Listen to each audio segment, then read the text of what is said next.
దేశం కోసం మురళీ నాయక్ గొప్ప త్యాగం చేశారని అన్నారు వైసీపీ అధినేత వైఎస్ జగన్.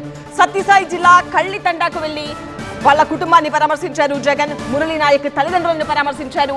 ఎందరికో మురళీ నాయక్ ఆదర్శంగా నిలిచారని, ఆయన కుటుంబానికి అండగా ఉంటామని భరోసా ఇచ్చారు. వైసీపీ తరఫున మురళీ నాయక్ కుటుంబానికి 25 లక్షల రూపాయల ఆర్థిక సహాయం అందిస్తామన్నారు.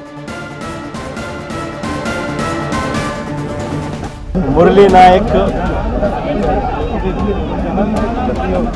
చిన్నవాడైన రాష్ట్రంలో చాలామందికి పెద్దలకు కూడా స్ఫూర్తిదాయకంగా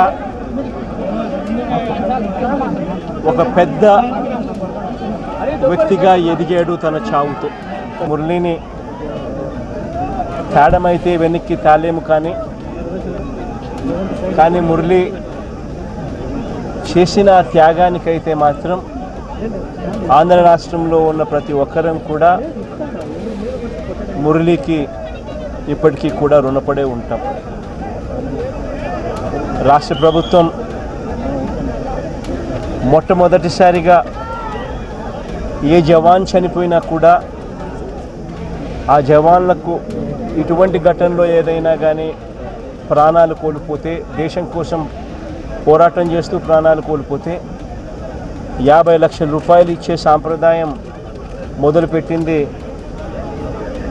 వైఎస్ఆర్సీపీ ప్రభుత్వ హయాంలో. మొదలుపెట్టినందుకు చాలా సంతోషపడతా ఉన్నాం. ఆ సాంప్రదాయాన్ని కొనసాగిస్తూ ఇప్పటి ప్రభుత్వం కూడా 50 లక్షల రూపాయలు మురళి కుటుంబానికి ఇవ్వడానికి ముందుకొచ్చినందుకు ఈ ప్రభుత్వానికి కూడా కృతజ్ఞతలే. పార్టీ తరపు నుంచి అన్ని రకాలుగా మురళికి అండగా తోడుగా ఉంటాం. పార్టీ తరపు నుంచి ఒక 25 లక్షల రూపాయలు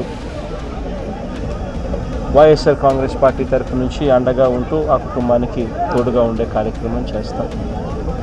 మనిషిని తేలేకపోయినా కూడా తాను చేసిన త్యాగానికి అందరం కూడా అండగా తోడుగా ఉండే కార్యక్రమం అయితే ఖచ్చితంగా జరుగుతుంది. ఇలా కుటుంబానికి మంచి జరగాలని, చనిపోయిన మురళికి తన ఆత్మకు శాంతి కలగాలని దేవుణ్ణి మనసారా కూడా కోరుకుంటాం.